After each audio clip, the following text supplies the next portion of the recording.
ನನಗೆ ಕೆಲವೊಂದ್ಸಲ ಅನ್ಸುತ್ತೆ ಈ ಶಕುನಿ ಏನಿದ್ನಲ್ಲ ಅವನು ಕೌರವರ ಜೊತೆ ಇದ್ದಿದ್ದು ಕೌರವರನ್ನ ನಾಶ ಮಾಡಬೇಕು ಅಂತಾನೆ ಅಂತ ಒಂದು ವಾದ ಇದೆ. ಹಾಗೆ ನನಗನ್ಸುತ್ತೆ ಕಾಂಗ್ರೆಸ್ಸನ್ನು ನಾಶ ಮಾಡಬೇಕು ಅಂತಾನೆ ಮಲ್ಲಿಕಾರ್ಜುನ್ ಖರ್ಗೆ ಅಲ್ಲಿ ಸೇರಿಬಿಟ್ಟಿದ್ದಾರೆ. ಯಾಕೆ ಅಂತಂದ್ರೆ ನಮಾಜನ್ನು ಬಿಟ್ಟು ಎಂಥ ಸಂದರ್ಭಗಳಲ್ಲೂ ಕೂಡ ಯಾರೂ ಏಳಬಾರದು ಅಂತ ಕುರಾನಿನ ಆದೇಶ ಮುಸಲ್ಮಾನರಿಗಿದೆ. ಅಂಥದ್ರಲ್ಲಿ ನೀವು BJP ಅವರನ್ನ ಕಂಡ್ರೆ, ನೀವು RSS ಅವ್ರನ್ನ ಕಂಡ್ರೆ, ಹಿಂದೂಗಳನ್ನು ಕಂಡ್ರೆ ನಮಾಜನ್ನು ಅರ್ಧಕ್ಕಾದರೂ ನಿಲ್ಲಿಸಿ ಅವರನ್ನು ಕೊಲ್ಲಿ ಅಂತ ಹೇಳುವಂಥ ಸ್ಥಿತಿ ಇದೆಯಲ್ಲ, ಅದು ಒಂದು ಮುಸಲ್ಮಾನರನ್ನ ಭಡಕಾಯಿಸುವಂಥ ತಂತ್ರ.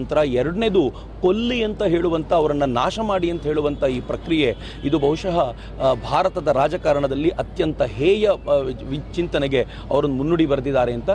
ದುರದೃಷ್ಟಕರ ಸಂಗತಿ, ಮಲ್ಲಿಕಾರ್ಜುನ್ ಖರ್ಗೆ ಥರದ ಒಬ್ಬ ಸೀಸನ್ಡ್ ರಾಜಕಾರಣಿ ಈ ಥರದ ಮಾತನ್ನು ಆಡುವಂಥ ಅಗತ್ಯ ಇರಲಿಲ್ಲ. ಬಟ್ ಹಿಂದೂ ಸಮಾಜ ಎಲ್ಲವನ್ನೂ ಗಮನಿಸುತ್ತೆ. ನಾನು ಹೇಳಿದ್ನಲ್ಲ, ಅವರು ಹೇಗೆ ಕಾಂಗ್ರೆಸ್ ಅನ್ನು ನಾಶ ಮಾಡಲಿಕ್ಕೆ ಹೊರಟಿದ್ದಾರೆ ಅನ್ನೋದು ಇವರ ಈ ಪ್ರಕರಣದಿಂದಲೇ ಗೊತ್ತಾಗುತ್ತೆ.